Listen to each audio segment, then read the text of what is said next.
Hello everyone, welcome to school education. আজকে আবার আলোচনা করব বেশ কিছু গুরুত্বপূর্ণ প্রশ্ন এবং উত্তর নিয়ে, এবং আনুষাঙ্গিক গুরুত্বপূর্ণ তথ্য দেওয়া হবে যাতে আপনারা চাকরির পরীক্ষায় সঠিক উত্তর করে আসতে পারেন। তো দেখে নেওয়া যাক আজকে কোন কোন প্রশ্ন আলোচনা করা হয়েছে।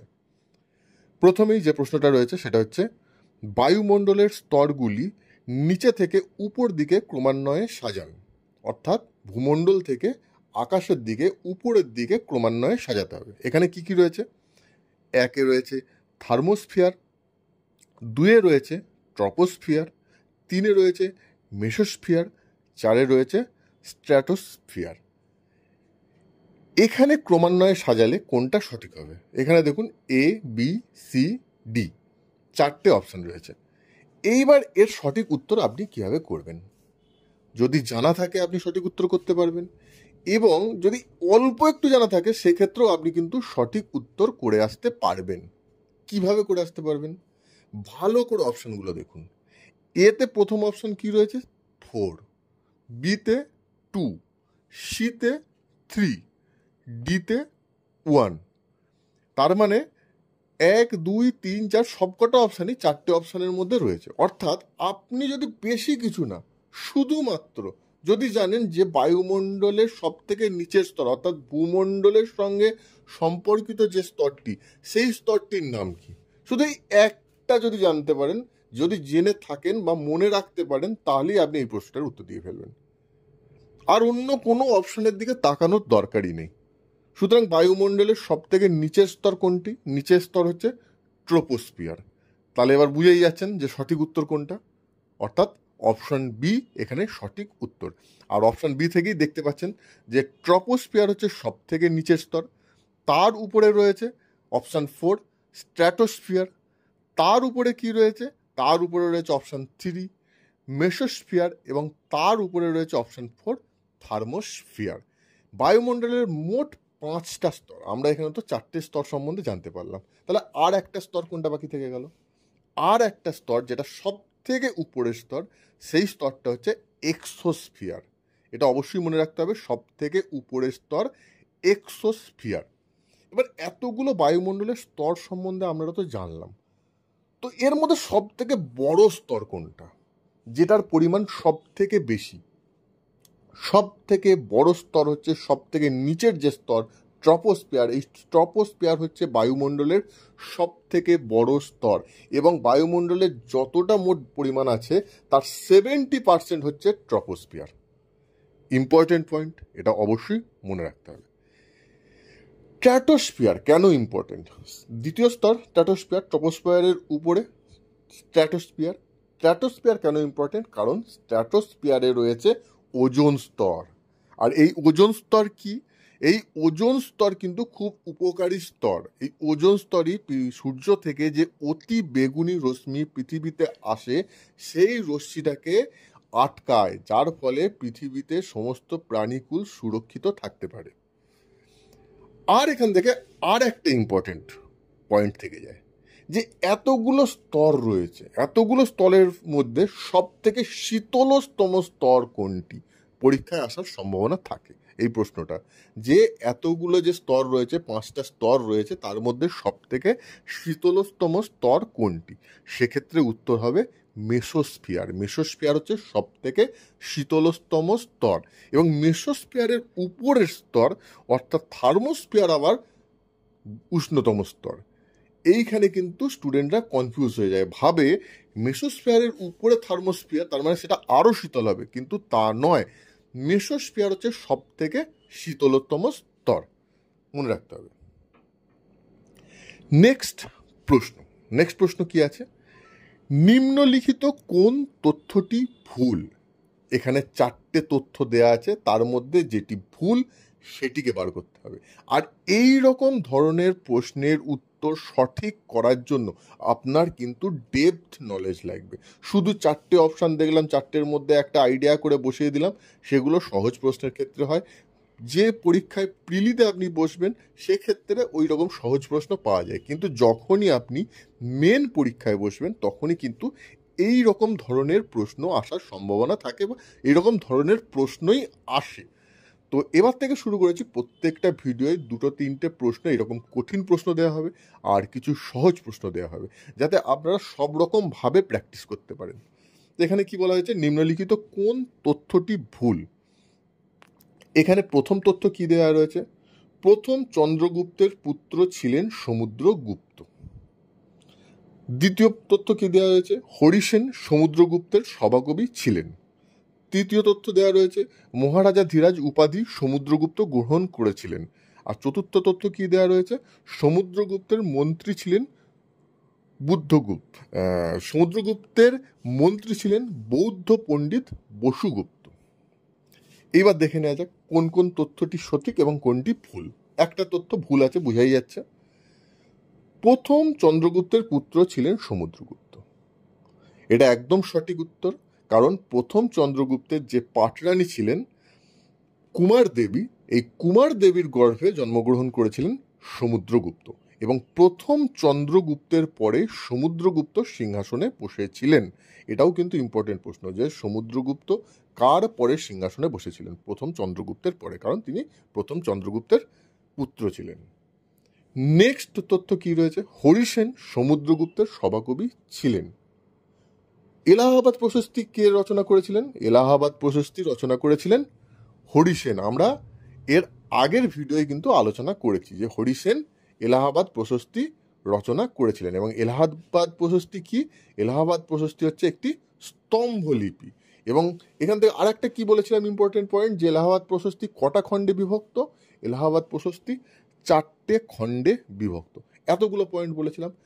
হরিসেন এই এলাহাবাদ প্রশস্তি থেকে আমরা কি জানতে পারি, সমুদ্রগুপ্তের ইতিহাস জানতে পারি। এত কিছু যতক্ষণ জানতে পারেন তার মানে বোঝাই যাচ্ছে যে হরিসেন সমুদ্রগুপ্তের সভাকবি ছিলেন। তার মানে অপশন বি সঠিক উত্তর। এবার যাই সিতে, মহারাজা ধীরাজ উপাধি সমুদ্রগুপ্ত গ্রহণ করেছিলেন। এইটাই হচ্ছে ভুল, অর্থাৎ অপশন সি এখানে সঠিক উত্তর। কারণ মহারাজা ধীরাজ উপাধি গ্রহণ করেছিলেন চন্দ্রগুপ্ত, প্রথম চন্দ্রগুপ্ত গ্রহণ করেছিলেন মহারাজা ধীরাজ উপাধি, অর্থাৎ অপশন সি এখানে সঠিক উত্তর, কারণ এই তথ্যটি ভুল। নেক্সট, তার মানে এই তথ্যটি সঠিক, সমুদ্রগুপ্তের মন্ত্রী ছিলেন বৌদ্ধ পণ্ডিত বসুগুপ্ত। নেক্সট প্রশ্ন, কোন প্রকার মৃত্তিকাকে রেগুড় মৃত্তিকা বলা হয়। এখানে রয়েছে কি অপশানে, ল্যাটেরাইট মৃত্তিকা, কৃষ্ণ মৃত্তিকা, লোহিত মৃত্তিকা, পলি মৃত্তিকা। এর সঠিক উত্তর কি, এর সঠিক উত্তর হচ্ছে অপশন বি কৃষ্ণ মৃত্তিকা। কৃষ্ণ মৃত্তিকাকে রেগুড় মৃত্তিকা বলা হয়। অর্থাৎ পরীক্ষায় আপনাকে এরকমভাবে প্রশ্ন আসতে পারে যে কৃষ্ণ মৃত্তিকার পরিমাণ কত বা রেগুড় মৃত্তিকার পরিমাণ কত, সেই ক্ষেত্রে দুটোই কিন্তু সেম প্রশ্ন হবে। এখন আগের ভিডিওয়ে কিন্তু কৃষ্ণ মৃত্তিকা নিয়ে যথেষ্ট আলোচনা করেছিলাম।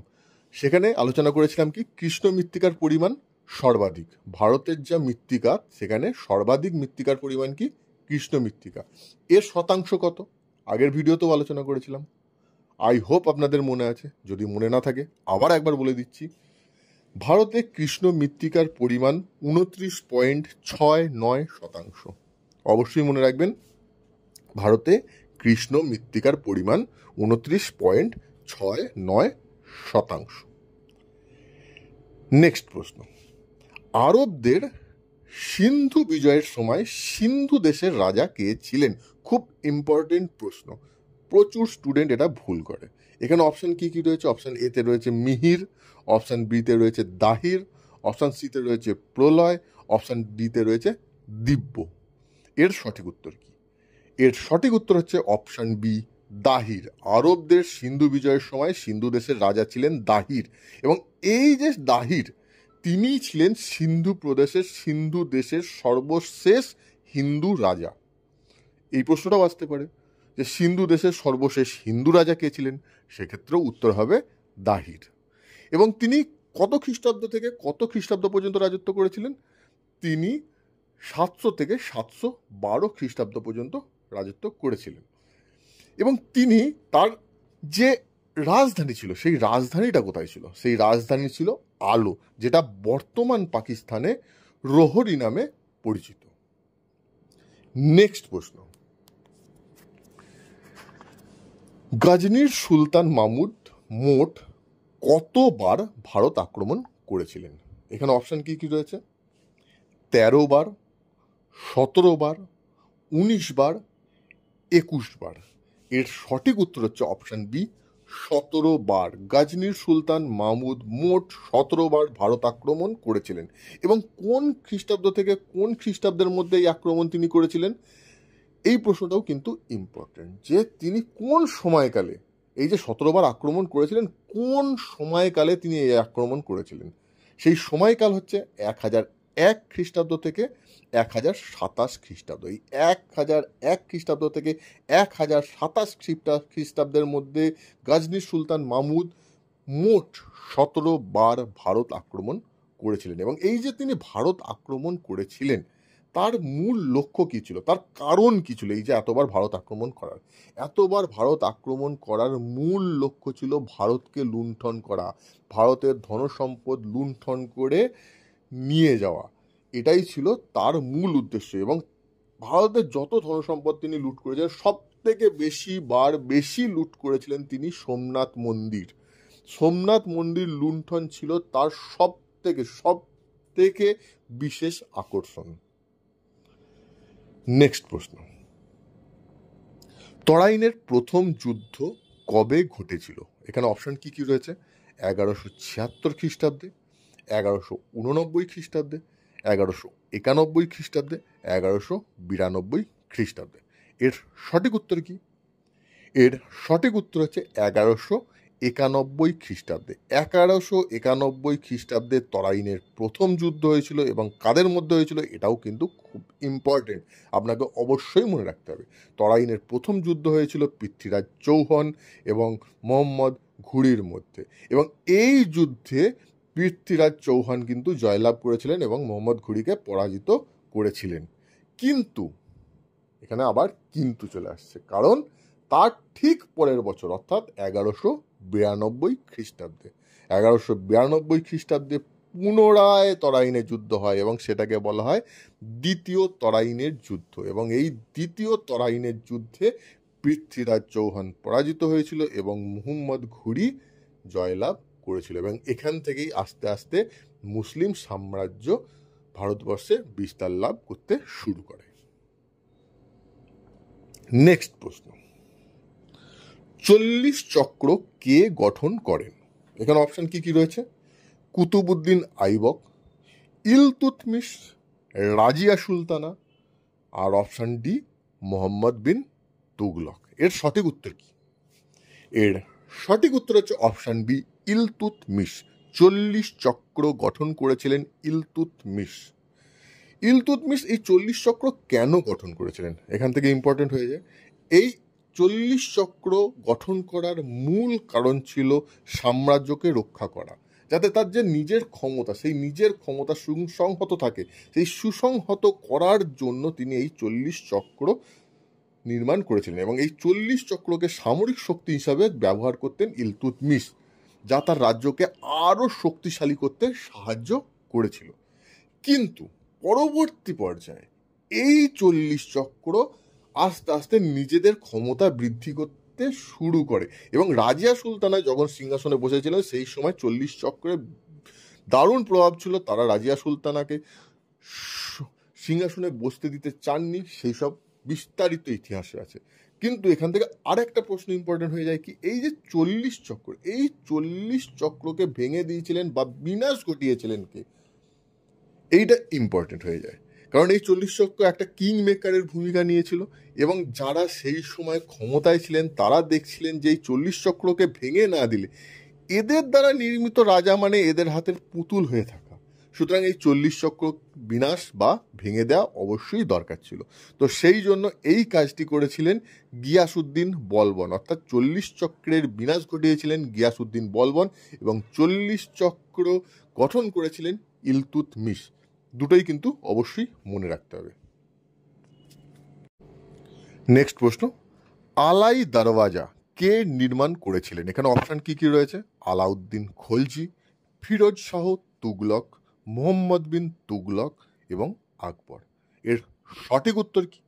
এর সঠিক উত্তর হচ্ছে অপশন এ, আলাউদ্দিন খলজি। আলাই দরওয়াজা নির্মাণ করেছিলেন আলাউদ্দিন খলজি। কেন নির্মাণ করেছিলেন? ইম্পর্টেন্ট প্রশ্ন হয়ে যায়। আলাই দরওয়াজার নির্মাণ হয়েছিল ঠিক কথাই, কিন্তু তার উদ্দেশ্য কি ছিল?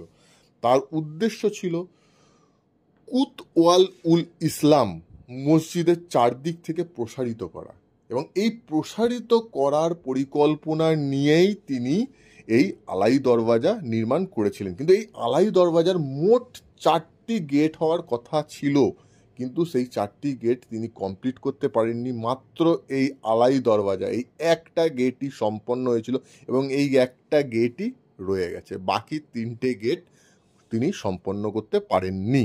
এবার এখানে আরেকটা প্রশ্ন ইম্পর্টেন্ট হয়ে যায়, সেটা হচ্ছে এই আলাই দরওয়াজা আলাউদ্দিন খলজি কবে নির্মাণ করেছিলেন? সালটা হচ্ছে 1311 খ্রিস্টাব্দ। 1311 খ্রিস্টাব্দে এই আলাই দরওয়াজা নির্মাণ হয়েছিল। প্রত্যেকটা পয়েন্ট কিন্তু ইম্পর্টেন্ট, যে কোনো জায়গা থেকে পরীক্ষায় প্রশ্ন আসার সম্ভাবনা থাকে। নেক্সট প্রশ্ন, ভোট প্রদানের অধিকার কি প্রকার অধিকার? এখানে অপশন কি কি রয়েছে? সাংবিধানিক অধিকার, মৌলিক অধিকার, উভয়, অর্থাৎ সাংবিধানিক অধিকারও এবং মৌলিক অধিকারও, এবং অপশন ডিতে রয়েছে উপরের কোনোটিই নয়, অর্থাৎ এটি সাংবিধানিক অধিকারও নয়, এটি মৌলিক অধিকারও নয়। এর সঠিক উত্তর কি?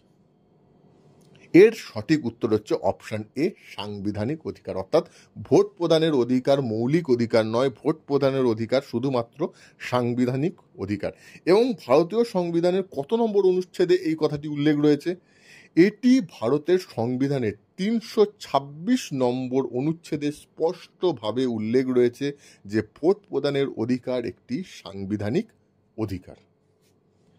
নেক্সট প্রশ্ন, চা উৎপাদনে ভারতে প্রথম কোন রাজ্য? এখানে অপশন কি কি রয়েছে? পশ্চিমবঙ্গ, হিমাচল প্রদেশ, আসাম, সিকিম। এর সঠিক উত্তর হচ্ছে অপশন সি, আসাম।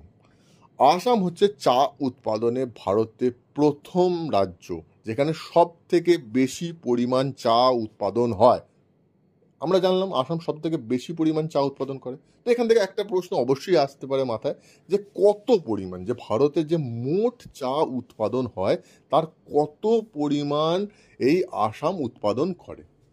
তার উত্তর হচ্ছে 40%, বা এরকমভাবে বলতে পারেন 40 থেকে 50%-এর মধ্যে। মোট উৎপাদনের 40 থেকে 50%-এর মধ্যে উৎপাদন করে আসাম। তো এখান থেকে আর একটা প্রশ্ন মাথায় অবশ্যই আসতে পারে, যে আমাদের দার্জিলিংয়ে প্রচুর পরিমাণে চা উৎপাদন হয়, পশ্চিমবঙ্গের দার্জিলিংয়ে। সুতরাং দার্জিলিংয়ে যে চা উৎপাদন হয় তা ভারতের মোট উৎপাদিত চায়ের পরিমাণের কত শতাংশ? এটা কিন্তু খুব ইম্পর্টেন্ট, এটা পরীক্ষায় আসতে পারে। দার্জিলিংয়ে উৎপাদিত চায়ের পরিমাণ হচ্ছে মাত্র 3%। আচ্ছা, এখান থেকে আরেকটা প্রশ্ন করি, চা সম্বন্ধে তো আমরা দেখে নিলাম, তো কফি সম্বন্ধেও জেনে রাখা দরকার, যে কফি উৎপাদনের সব থেকে বেশি কফি উৎপাদন হয় কোন রাজ্যে? আই হোপ আপনারা জানেন, এতক্ষণে ভেবেও নিয়েছেন। আচ্ছা ঠিক আছে, এর উত্তর আমি বলবো না। কফি উৎপাদনের সব থেকে বেশি কফি উৎপাদন হয় কোন রাজ্য, সেটা আপনারা কমেন্ট বক্সে জানান। এর উত্তর আমি বলবো না, এর উত্তর প্রয়োজন হলে আমি পরের ভিডিওয় বলে দেবো। নেক্সট প্রশ্ন, এয়ারবাস কোন দেশের কোম্পানি? খুব ইম্পর্টেন্ট প্রশ্ন, এগুলো কিন্তু জেনারেল নলেজে আসার সম্ভাবনা বিশেষভাবে থাকে। এগুলো সম্বন্ধে জেনারেলি চর্চা না করে যায় স্টুডেন্টরা, আর এইরকম ধরনের প্রশ্ন পড়ে গেলেই কিন্তু একদম চোখে তখন সর্ষে ফুল দেখে স্টুডেন্টরা। কিন্তু অবশ্যই মনে রাখতে হবে, এবং শুধু পড়ে এগুলো মনে রাখা যায় না, এগুলো যত আপনারা প্র্যাকটিস করবেন, মক টেস্ট যত প্র্যাকটিস করবেন, এরকম প্রশ্ন উত্তর যত প্র্যাকটিস করবেন, তত আপনাদের এগুলো মনে রাখতে সুবিধা হবে।